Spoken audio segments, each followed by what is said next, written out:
Hello, good people. Welcome to our show. Hello, bad people. Welcome to our show. Hello, guys. Welcome. Today we are going to discuss about content creation and even more about creativity. Without creativity, I have no idea how to win results, how to get any results. You need to be creative to stand out from the rest. Uh, and show something that your competitors can't. I'm so excited to discuss this topic with Octavia Drexler. How are you? All good. Nice to meet you. Nice to learn from you. Octavia, before we start, just tell more about your self experience, background, and anything that can help our listeners to learn more about you. Um, I've been in content marketing since 2012, which is a long time. So I've seen the whole the whole rise and fall of a lot of trends. Mhm, But one thing I didn't, I think stayed consistent is the importance of how you think and how you approach things in content marketing and generally digital marketing.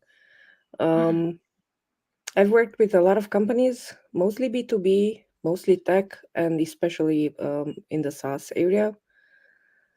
Um, I, I'm very bad at saying things about myself, so I'll take any Okay. questions. Okay. Let's go.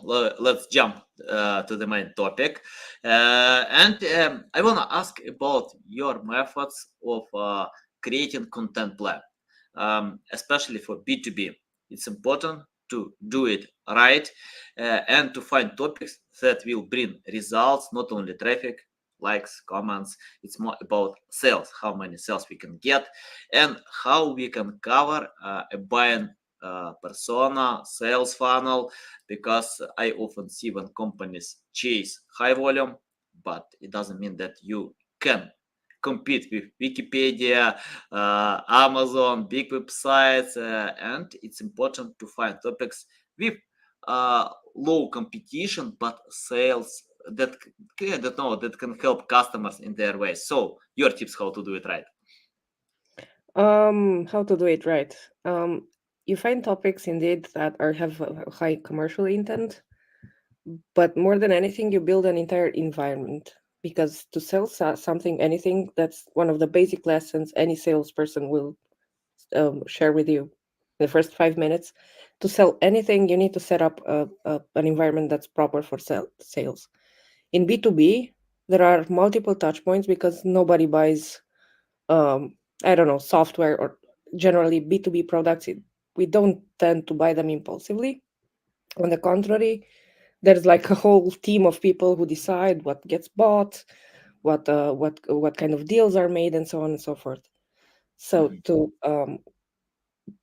make it to the deal, to the sale part, you need to set up environment for each of these touch points. It's very mhm, hard to know exactly which of these touch points are,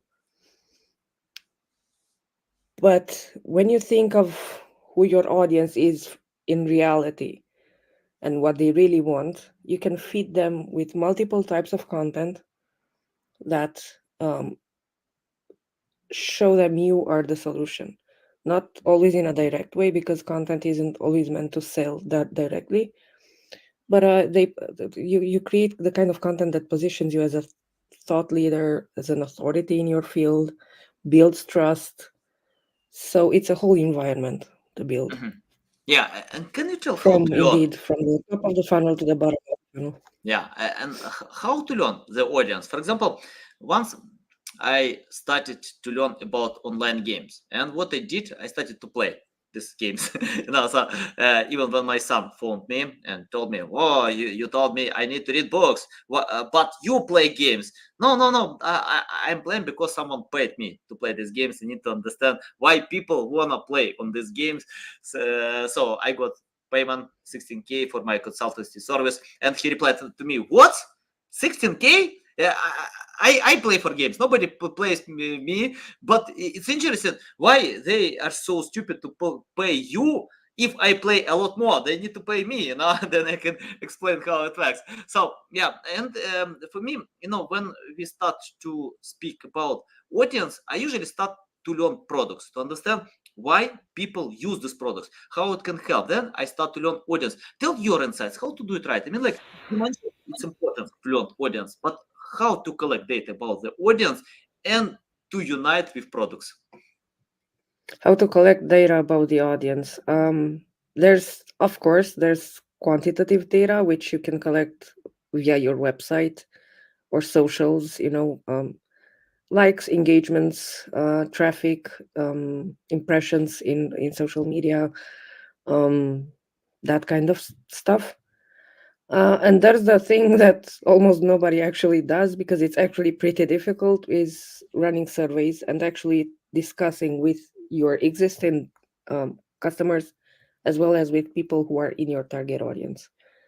It's very hard, not because it's hard to make a survey, like that's the easiest part. It's very hard because it's difficult to get people to offer you the time to discuss with you, even for 10 or 10 minutes. So the only reasonable way to do this is by offering them some sort of incentive on exchange in exchange for their time. So we There's need to also, pay bribes. well, no, not necessarily bribes, but they need to know that there's something in it for them. I'm not necessarily talking about vouchers or Mhm. money or discounts, but they need to understand they are ultimately doing this for themselves because it helps you build a better product that caters to their needs. And on the other end, like on your end of the discussion, it helps you understand who they really are, how they discovered you, and what is the missing piece of the puzzle. Because many times, especially in SaaS, you build a product, there is a need for that product, and you build a product, but your audience doesn't know they need your product because it's so new or it's nothing they've ever thought of, that you need to kind of approach them very early on in their thinking process. Like, say I need a content solution to help me post blog posts faster, right? To not waste as much time on copy pasting into WordPress, formatting, and so on and so forth. My first thought will be to search for a tool that helps me publish on WordPress faster, not for a tool that is, I don't know what fancy word you choose to add to your tagline. Content optimization, supercharging, rockets, whatever. So, yeah. Yeah, I got it. Yeah. Okay. Let's imagine we collect the data, we understand the audience, and the most difficult task for any content creators is to become creative, yeah, like to stand out from the rest. If you create generic content, even AI content, you can't stand out from the rest because AI is the best rewriting tool ever. Rewriting, not writing. And but I use a lot AI. I get great results with AI, but I don't use to generate content from scratch, from everything, and I can't do it for niches that I don't understand. So if you ask me about accounting, I can't. About texting, I can't. About some niches, I don't know, any niche, real estate, I can't because it's not my main topic. But if you ask me about SEO, by the way, you don't need to ask me. I can do it myself, because I love this topic. I can play with this tool. I can create something new, interesting. And I think it's important to stand out from the rest in marketing. It doesn't matter what kind of marketing you do. And I love this book, Seth Godin, Blue Cow. So you don't need to read this book to understand. Purple Cow, sorry. Purple Cow, you don't need to read this book to understand the content of this book. So can you tell how to stand out from the rest? Okay, we have competitors. We have many content ideas, great content, but we need to bring new value. Your tips about that? How do you bring new value? It goes back to your audience and understanding what they really want. Um, Getting out of the robot talk. We've done a lot of this before AI, so don't get me wrong. This is not to, we don't blame the AI for the sea, the ocean of similar content, or whatever you want to call it. and you start connecting. For example, when I was writing, like when I'm writing articles at Maple, um, I always think of introductions that hook people into the article and make them want to actually read what's in there rather than just skim through the headlines and see to their lives. Hmm. So that's one way to do it. Hmm. And Um, how do you how bring do? values? Yeah, is you talk to your sales team, you talk to your customer service team, you do some social listening, you go on Reddit, on Quora, you try to understand really well who these people are and what is their actual pain point, which is frequently not something business related, but it's something emotional. Because I'm not buying the tool I mentioned earlier about posting stuff on WordPress. I'm not buying it because I don't know. I'm buying it because I want more time. Maybe I want more time to spend on reading stuff, or I want more time to spend with my family. And once you understand where these pain points are with your audience, it's a lot easier to create actual value in the way you express it and in what you express. So form and function as well. Hmm. Uh, Once I spoke with Jim Edwards, and he worked in Business Insider 10 years. He started on this company from scratch. Then company was sold for $500 million. Great success. He was one of top managers on this company, and he told me that success of Business Insider depends on creating non-boring content. If we speak about business B2B, it's boring in most cases. But if you can create non-boring content, you can win your customers. And I know from my personal experience, for example, if I take any book from Jack London, Hemingway, I can read them and forget about meal, about water, about sleep, anything, because I can live on this book. I love them. If I take any business books, I know it's valuable for me. I need to know this insights, but it's boring. Many books are boring. It's tough to read them. You can lose your attention because I have many other thoughts, many things to do. So I can really lose a logic chain of any book, business book. And I think it's very important to be not boring because people bounce fast. It doesn't matter what kind of content, YouTube content, TikTok. If you can win them, they will bounce because it's the simplest way. It's not about valuable insights. Okay, nobody knows it's valuable or not. If it's boring, and they can bounce. So tell your insights. How to retain your audience in your content, in business content. Well, I guess there are many ways. The basic rule is that I love this about. So there's this book called The Adweek Copywriting Oh yeah, Guide great book. by Mhm. Joseph Sugarman, and the core principle of it is that to make your audience, your reader, consume your content or your copy, you have to think of it in terms of incremental steps. The first step is the headline, which has one goal and one goal only: to make the reader go to the second part, which is the subheadline. And the subheadline's purpose is to go further to the introduction. And the way you do this is by actually connecting with who they are and what their needs are beyond, blah, blah, business, blah, blah, blah, supercharge your blah, blah, I don't know, skyrocket your, I don't know. Uh-huh. There's a lot of buzzwords going on in B2B, but we forgot that at the end of the day, this is human relationships. And we forgot that there used to be, like, before the internet and before marketing got so big. I'm Hmm. not sure how things were in the US, but my father worked in sales back in the 90s.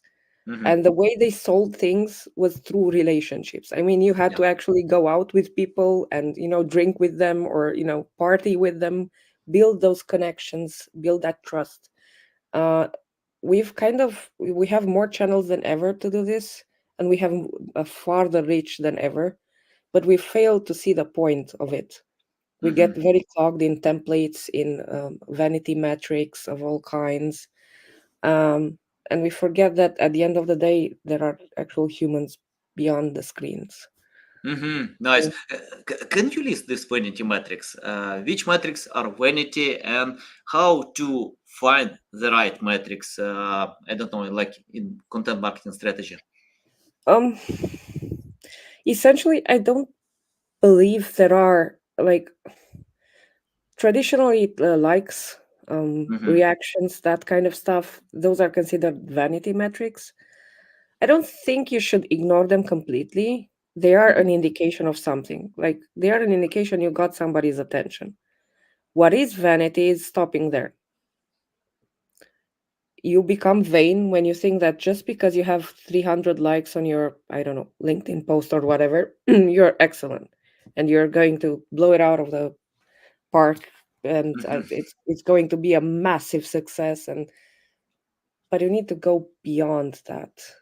You need to Mm-hmm. go, and see how people engage, because that's where actually when you make somebody not just stop from the scrolling, liking something is just like it's a microsecond action. But when you get people to actually interact with you, which is comment on your stuff or share it with their peers, or emails, in newsletters, in email marketing, reply or share the content in blog posts, again, you can look at how much time they actually spend on the page they're reading. So go beyond that, and then go into what they click on, what they look at mostly. You can use Mm-hmm. heat mapping tools for that.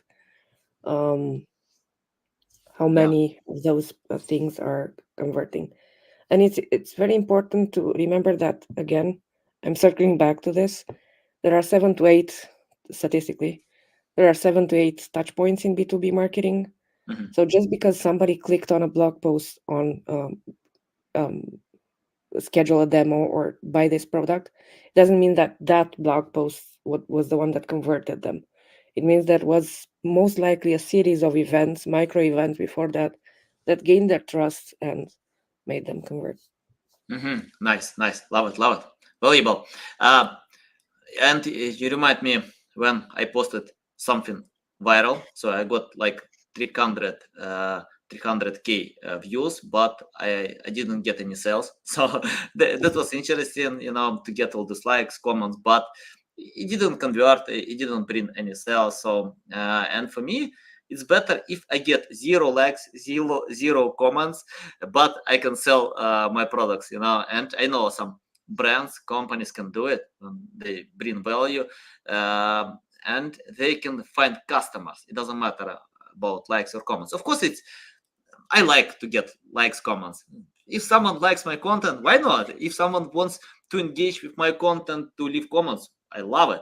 But I don't chase them. For me, it's more important to get results, sales. uh, Octavia, I want to ask about repurposing content. You mentioned about LinkedIn, about social media. We have various formats how we can win customers, SEO, various social media. Content marketing is huge. So tell your methods how to repurpose content to different channels. The simplest, well, it's not simple. The most You can straightforward. share simple Never, too. it's I love never simple. simple in marketing. It's never easy. The simplest, the easiest, the most straightforward way is by taking your blog posts, for example, splitting them into little, not just copy pasting things from the blog, because what's written on the blog has a certain format, tone of voice, and so on and so forth.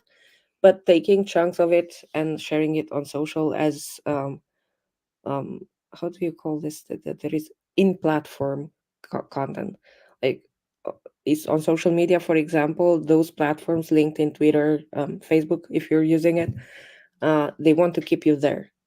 So your job as a marketer isn't to push a link and hope, pray people just click on that link and go back to your website.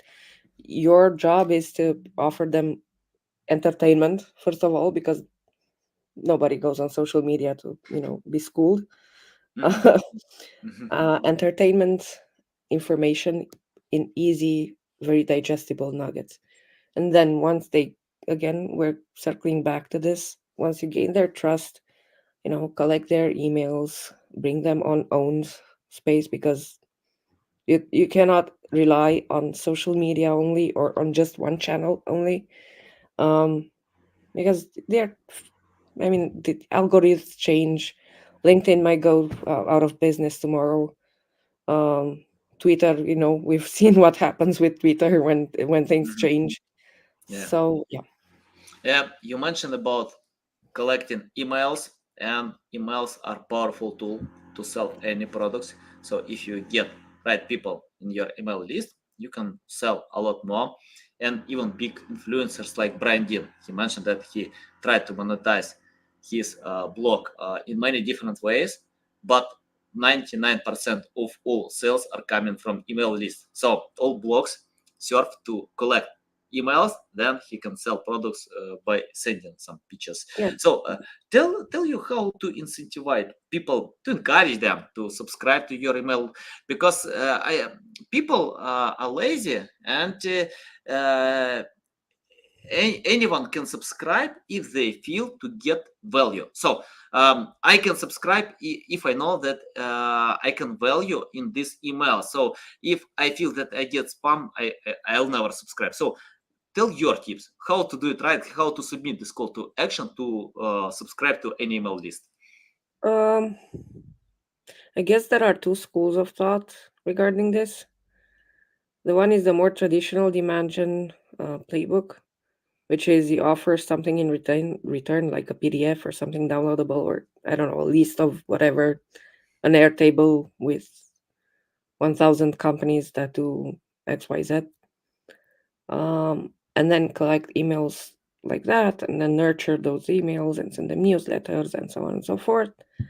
And there's a more relatively more recent, it's not actually very that recent, school of thought that says, just offer value for free. Do not gate anything, and people will come. Mm-hmm. I think both are valid options. In an ideal world, I'd go for the second one.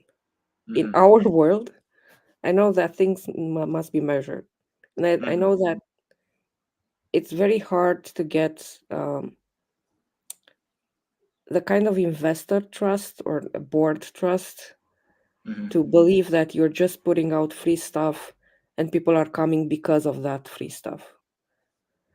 Yeah, So, nice. yeah, but there is a change ongoing in the marketing space. A lot of pretty big people are talking about it, including people like the people who made Marketo.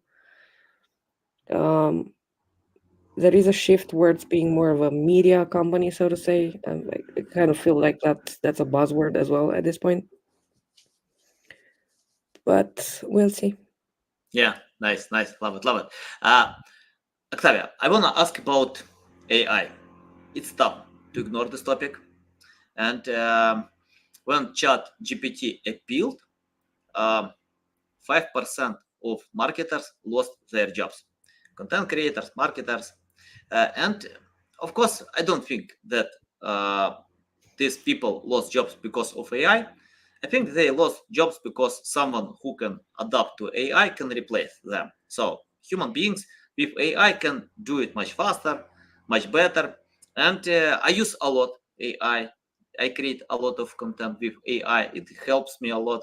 We increased our results. We used before ChatGPT. Today we use a lot more to get great results. And I think it's a powerful tool if you do it right. Tell your thoughts how to use AI right, because I think in the future we will see a lot of shitty content. I don't know, Yeah, no value generic content, because almost everyone can use AI. And I know many content creators create content at scale. Once I got a client who told me he's going to create 20,000 pages with AI content. I asked him why you have to have 20,000 pages? Because I want to cover all topics. What? Why you need to cover all topics? Cover 5 topics, but create the best possible content, high quality content. Why you need to have 20,000 shitty content? Nobody cares.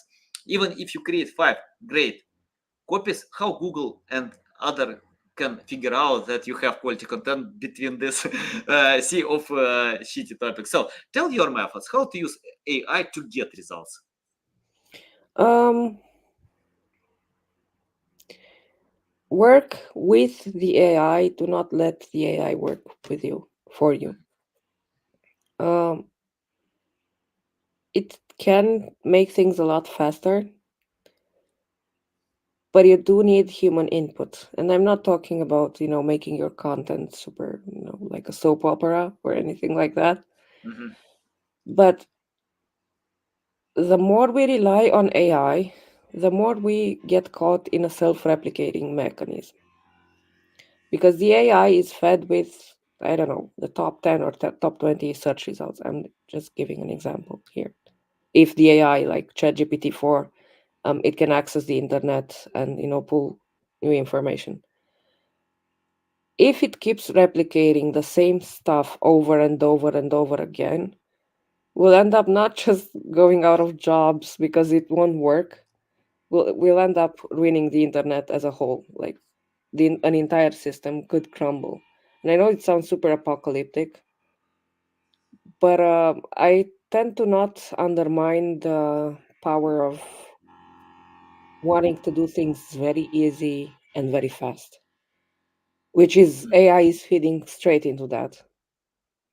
My take is use it in a balanced way, I guess. I'm Mhm. not a huge fan of what it does, but I can agree that it does a lot of things well. Like it could help you edit stuff. Mhm. Not edit the content itself, but edit for grammar or edit to make it sound in a specific style. It can help you generate basic skeletons on which you then build. It can help you pretend it's somebody. Like if you don't like, say you're a freelancer, right? And you do not have access to, discussing with customers directly, with your customers. You can go into you You can know, go my into dogs take part on this podcast as well with my cat. So yeah, go ahead. you can go into ChatGPT and ask it not to create content from the perspective of your customer, but to have an actual discussion. You say, pretend you're a salesperson looking for a software that does XYZ, and try to find from there a kind of a point where you can hook. You can create a hook for your introduction, for example. There are a lot of ways to create. Like there are a lot of ways to work with the machine, but I emphasize this. It's extremely important to understand that the machine is not there to do things for you, but with you. Yeah, Um, I'll give you an example. When spreadsheets like Excel first came out, it didn't replace accountants. yeah, We still need them. yeah, And I think that's the way it will go with marketers as well once things settle. Because there was a bubble around AI, there was a lot of buzz, uh, there were a lot of promises that no were made in general. yeah, But I'm not sure if it will deliver.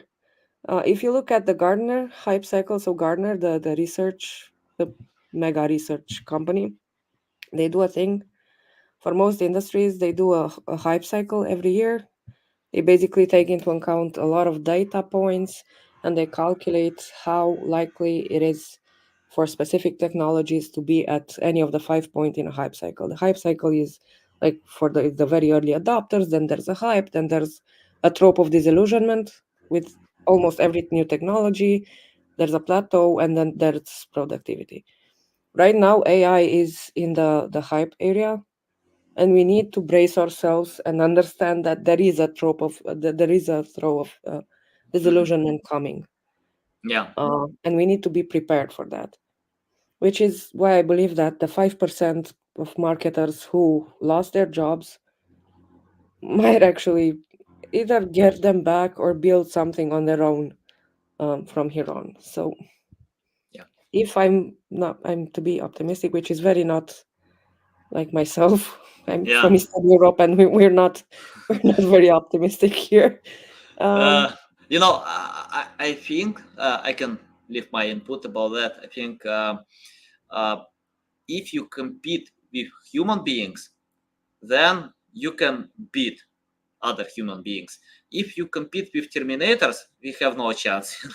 So, yeah, exactly. but today we compete with others who use AI. So, if you can use AI, you can beat them because we are humans.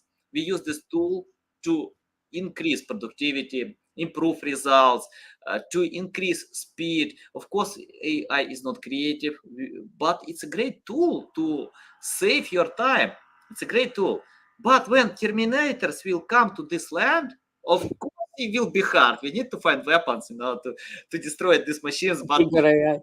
Yeah, it's a that's one of my main concerns with AI is that it's a race to the bottom. Like I Mhm, create 1,000 articles, and then my competitor creates 1,015 articles, and then where do we go from here? And it's all pointless if we don't actually have a strategy behind it, if we don't actually connect, as I was saying earlier, um, mhm, with who our audience is, because you can create thousands of articles mhm. like that. Uh, Without okay, quality, and without quality. Yeah. yeah, and you'll get traffic. You'll probably beat Google's algorithm. You'll break all the search results. And I don't what? think so. It's possible to beat today Google with AI. Yeah, you can with AI content, Actually, you with high can, and quality I've seen content. it, and we've done it, and you can not purely AI content. So Mhm, it's never purely AI content, but you can do it. The question is how long this will last, because Google makes money in two ways: mhm, ads in search and ads in AdSense, like on websites. Neither of these work if there is no content. So if Google keeps pushing low quality content, they lose users and the websites lose traffic, and eventually Google loses money. I hope this makes sense. But the entire mhm. model of Google is based on content, actually, in reality. So I, Yeah. I doubt they will actually kill all content ever, or all SEO, because it's their model. I think that everything has them, including big companies like Google. And I remember when Jeff Bezos said about Amazon, he said on meeting in Amazon with Amazon team that Amazon will be bankrupt in one day because all big companies can be replaced. And if we check history, new companies are coming. Google came in 2000, Apple came yeah before that, but I remember Nokia was great, many big companies, and this world is a quickly changing world. We need to move and adapt fast. I don't care about Google. Really, it's a big company. They have $1 billion, a lot of revenue. But if Google will have the end, all ASOs can adapt to a new channel. All specialists can adapt, like marketers on TV and radio. They didn't lose jobs. Yeah, exactly. They, Radio didn't. By the way, did you know that radio didn't kill the video didn't kill the radio star, and that yeah. statistically people actually still listen to radio just as much as they did before Mhm. video. Yeah, but, Um, but but today we can record this podcast. Yeah, it's like radio, almost radio, but a new format. exactly. So it doesn't matter. Customers can switch attention, and if you have experience with creating high quality content, you can win at any channel, and it will be LinkedIn, TikTok, Google, YouTube. I don't care. So we need to switch attention to channels that will work for your specific project. And of course, Google is looking for ways how to compete with chatbots. And today we see Bart, we see Gemini is coming, search generative experience, many things. Google doesn't want to lose this trade market, but customers are looking for ways how to simplify experience. So if Google can, other channels can and marketers can adapt to any other channel. Uh, Octavia, I want to ask about your experience. Uh, it's important to know how to learn from scratch for students who are looking for ways how to do it, and for founders who have online projects and want to get sales results, to learn the basic to cooperate with great experts. Tell, what will you do today if you started from scratch? If I started in content marketing from scratch, Yes, you have zero knowledge, you didn't create any piece of content, you didn't create any strategy, but you wanna learn how it works to become an expert in one day. in one day, impossible. And not in one day, I mean like in one great day. Of course it Yeah, takes yeah, time. okay. Um,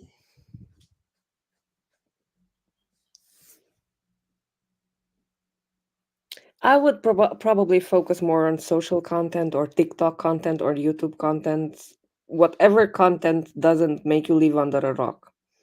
Because when I was starting out in content writing, it didn't have a name. I mean, it was just article writer or I don't Mhm, know, business writer or mhm, marketing writer, whatever. Um, and for the longest time, I spent a lot of time in content meals and living under a rock and in the shadows. Um, and it hasn't served me well. I mean, not just financially, but when you're out in public, you're also more eager to learn more rather than stagnate. Um, so yeah, I would be more public about my work. I would start out for free, probably. mhm, It's not like my first articles on Upwork. Actually, mhm. it wasn't Upwork; it was Elance or Odesk. Yes, Odesk. Yeah. Um, it's not like they were paid very well. Mhm, Um, but I would start to build more in public, and I would look for mentors. Which I never had an actual one mentor, but I did have a lot of managers and mentors throughout my career. I would start actively searching for them a lot sooner and mhm, being a bit more brave about how I approach things about my career mhm. and Nice. practice. And never, like, one of the most important things I've learned is that you're never good enough. I know. I know that people, tout on you. You're good enough. You're just, yeah, you are good enough. You don't, don't go into a depression and, start crying a river. Um, but there's always room for improvement. I mean, don't get arrogant. That's, stay humble, Of course, of which is course. also a mistake I've made. Yeah, I was either too humble or not humble at all, and it sort of clashed at some point. yeah. If you're not curious, if you're not humble, if you're not hungry, then you will lose. You have no chance to Yeah, beat others who are curious, who are hungry to get more. So yeah, and you can achieve the highest level. You can achieve a new stage and go ahead, like Cristiano Ronaldo, like Leo Messi. They can achieve everything. Yeah, they achieved everything on their lives, but they keep doing what they love. And I learned about some great sportsmen, champions of the world, and they mentioned, for example, in the end of career, they usually cheat themselves. They can become again champions of the world because they wanna keep working hard. So it's not bad if you and for example, I read a few great books about Procter and Gamble, about other big brands, and when such companies beat almost all competitors, much better than competitors, they are looking for ways how to keep growing. And what they did, they create internal competition in internal teams because they know, okay, they have no competitors, all competitors are far away from them, but they need this competition and they create competition in internal teams, to become much better products. So yeah, great insights about that. And Octavia, I have my final question. about the future, I wanna ask you take your crystal ball and let us know what kind of future will be in content Ah, I marketing. was hoping. I was hoping you'll ask me for my crystal ball. Yeah, and your prediction about content marketing future and how we can adapt to this possible future. Oh, um, we're clearly going through a storm right now because nobody actually knows where to go. I think the whole AI hype will settle down. I mean, at some point, even accountants stopped being excited about Excel. Um, AI will become a tool in the tool stack. You can use it or not use it. Um, it depends on your strategy at the end of the day. But very importantly, I think that the brands that will win in the coming years are the brands that will build audiences focusing on human connections rather than again empty metrics. It's far more important to have um, loyal followers who recommend you to others, who talk about you, who engage with you on social media, than to have I don't know one-off sales that will eventually churn. With AI content, there's a lot high likelihood that there will be a lot of sameness, because I'm fully convinced a large part of the people who use AI will just copy paste whatever they get and push it Mhm. out. Um, but I think that it will all come full circle on the brands that create marketing strategies that entertain and connect and offer real value to people. I hope this makes sense. I think we're heading to a new era of creativity.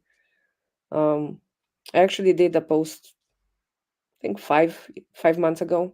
I think marketing and advertising go through stages. There was like the big boom in the 60s with all of those creative ads and all the ads and still study to the date. And then that started to fall, and then towards the end of the 90s and beginning of the 2000s we started being a lot more data driven because we had all these new channels. Technology allowed us to actually measure people at every stage of the funnel. And I think we're coming full circle on being a little bit more creative, which does not mean you should talk about your, I don't know, socks or strawberry fields in B2B content. It just means you have to think more creatively about the solutions you approach and how you approach them. Because yes, it is B2B, but yes, there are people beyond the screens. So we'll have to find new ways. It will be harder, but we'll have Mhm. to find new ways to build these bridges between us and our audiences. Nice, love it. So valuable. I agree. What I like in marketing that we need to adapt fast. Whatever happens, we need to go ahead to consider new technologies, to consider new channels, to jump faster than competitors because marketing is a quickly changing world. If we speak about accounting, nothing changed for 20 years. I spoke with my brothers. They still calculate in spreadsheet and calculators. Yeah, of course, they use some tools, Well, but it's actually, if you live in Romania, you live on your toes as an accountant because they keep changing the laws like every 6 months. So, yeah, got it. Yeah, Octavia, it's a big pleasure to get on my show. I love it. So I loved it. valuable. You're so kind to share these valuable bombs with us. Tell the best way how to keep learning from you, how to reach out to you, how to follow you. You can find me on LinkedIn. I also have a newsletter on creative thinking. Send it out weekly, or that's the goal. I haven't always been that that consistent with it, and I share tips on how to manage creativity and how to find ways to work with creative thinking in today's environment. Not paint flowers or whatever. Although I'm all in if you're a painter or an artist or anything, but my focus is creating creative thinking in business, for creatives, for founders, for team managers who need to push their teams a little better, that kind of stuff. But mostly on LinkedIn. Nice, nice. Love it. Guys, you can find links to Octavia Drexler in the description below. Subscribe to newsletter because I'm going to subscribe. I need to get more valuable insights. I recommend to anyone to follow Octavia on LinkedIn, to keep learning, to find something valuable because, as we mentioned, marketing is a quickly changing world. You need to adapt fast. Okay, guys, love you. See you. Thank you.